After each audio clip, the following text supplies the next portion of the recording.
निवडणुका म्हणजे लोकशाहीचा महोत्सव आणि आगामी 2024 या वर्षामध्ये भारत निवडणूक आयोगातर्फे 2 महत्वाच्या निवडणुका आपल्या राज्यात आपल्या देशात घेतल्या जाणार आहेत, लोकसभा आणि विधानसभा.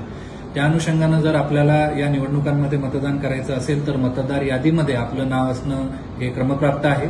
आणि त्या अनुषंगानं मतदार यादीच्या शुद्धीकरणाचं काम हे भारत निवडणूक आयोगाच्या सूचनेवरनं आपलं जिल्हा निवडणूक कार्यालय तथा जिल्हा प्रशासन हे करत आहे. यामध्ये माझी विशेष विनंती आणि आवाहन नवमतदारांसाठी राहील की आपण 18-19 वयोगटातले जर असाल आणि आपलं आगामी निवडणुकांमधलं मतदान हे पहिलं मतदान होणार असेल तर आपण 100% आपलं नाव या मतदार यादीमध्ये समाविष्ट करून घ्या. आपली अंतिम मतदार यादी ही 5 जानेवारी 2024 रोजी प्रकाशित होणार आहे आणि त्यामध्ये जर आपलं नाव घ्यायचं असेल तर ते आजच्या आज आपण ऑनलाईन voters.eci.gov.in या वेबसाईटवर जाऊन फॉर्म क्रमांक 6 ऑनलाईन भरू शकता. आपण सगळे नवमतदार आहात, टेक सेव्ही आहात, मोबाईल, इंटरनेट